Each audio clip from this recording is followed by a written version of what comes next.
চলমান পাক ভারত উত্তেজনার প্রভাব পড়তে পারে বাংলাদেশেও, এমন আশঙ্কা করে বিদ্যমান পরিস্থিতিতে কথাবার্তা ও পদক্ষেপে সংযত এবং সতর্ক থাকার পরামর্শ দিয়েছেন বিশ্লেষকরা।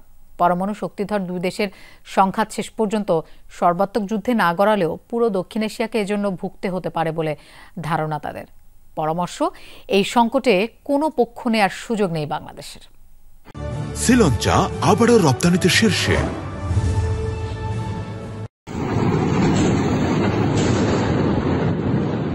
পেহেলগাম হত্যাকাণ্ডের জেরে শেষ পর্যন্ত পাকিস্তানে আঘাত হানল ভারত। মঙ্গলবার গভীর রাতে চালানো এই হামলার নাম অপারেশন সিন্দুর।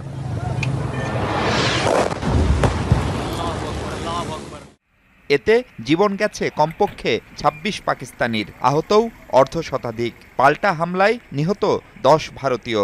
আর রাফাল সহ ভারতের ৫ যুদ্ধবিমান ধ্বংসের দাবি পাকিস্তানের। প্রশ্ন হলো, তবে কি সর্বাত্মক বা অল আউট ওয়ারে জড়াচ্ছে ভারত পাকিস্তান? এই বিষয়টা সর্বাত্মক যুদ্ধের দিকে যাওয়ার সম্ভাবনা আমি আশা করি হবে না। কেননা এখন বিশ্ব নেতৃবৃন্দ ডোনাল্ড ট্রাম্প থেকে শুরু করে ইউনাইটেড নেশনস এবং অন্যান্য ইভেন চীনও এটার ব্যাপারে যথেষ্ট সচেতনভাবে আগাচ্ছে। কারণ এটা যদি সর্বাত্মক যুদ্ধের দিকে কোনোভাবে টার্ন নেয়, তাহলে এটা পৃথিবীর জন্য একটা ভয়াবহ ঘটনা ঘটতে পারে। সর্বাত্মক যুদ্ধ হোক বা না হোক, চলমান ভারত পাকিস্তান সংঘাতের কোনো প্রভাব কি পড়বে বাংলাদেশ সহ এই অঞ্চলে?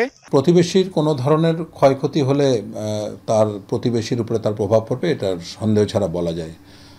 যেমন আপনার পাশের বাড়িতে যদি আগুন লাগে, তা আপনার বিল্ডিং, আপনার ঘরে আগুন লাগতে পারে, বা আর যাই হোক না কেন, এটার উত্তাপ আপনার গায়ে লাগবে বা আপনার বাসায় আসবে, এটা খুবই স্বাভাবিক। সো একই রকম ব্যাপার এখানে ঘটছে। বাংলাদেশের উপরে প্রভাব এই কারণেই পড়বে যে আমরা তো আপনার রাশিয়া ইউক্রেন যখন যুদ্ধ হচ্ছিল বা হয়, সেটারও তো প্রভাব আমরা পাই, এবং বড় ধরনের অর্থনীতিতে বিশেষ করে। তো এখন যদি ভারত এবং পাকিস্তানের মধ্যে এরকম একটা সংঘর্ষ থেকে থাকে বা সংঘর্ষ চলতে থাকে এবং এটা দিন দিন বাড়তে থাকে, তাহলে সেটার প্রভাব অবশ্যই বাংলাদেশের উপর পড়বে।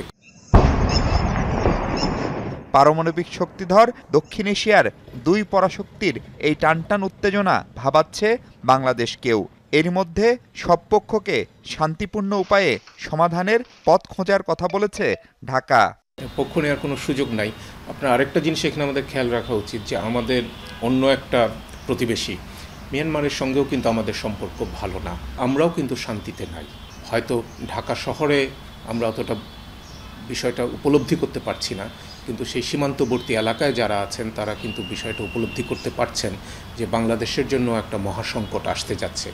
তো সেই রকম পরিপ্রেক্ষিতে অন্যদিকে যখন একটা টেনশন তৈরি হয়েছে, আমাদের কোনোভাবেই কোনো পক্ষ নেওয়ার এখানে কোনো সুযোগ নাই, এবং বাংলাদেশ অবশ্যই তার যে নিরপেক্ষ অবস্থান, সেই অবস্থানটাই সমুন্নত রাখতে হবে। বাংলাদেশ কোনো দিনের কোনো পক্ষ নেয়নি, অতীতে নেয়নি। বাংলাদেশে যদি জোট নিরপেক্ষ আন্দোলনের যে চেতনা, সেটা ফলো করে এ পক্ষ নেওয়ার কোনো এটা এক ধরনের নির্বুধ দিতে হবে, এবং এটার অনেক ধরনের মাসুল দিতে হবে, যেটা কোনোভাবেই কোনো ম্যাচিউরড কান্ট্রির পক্ষে ঠিক হবে না।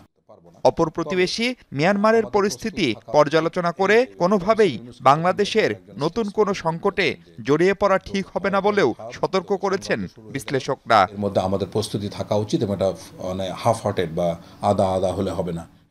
মাহফুজ মিশু, যমুনা নিউজ, ঢাকা।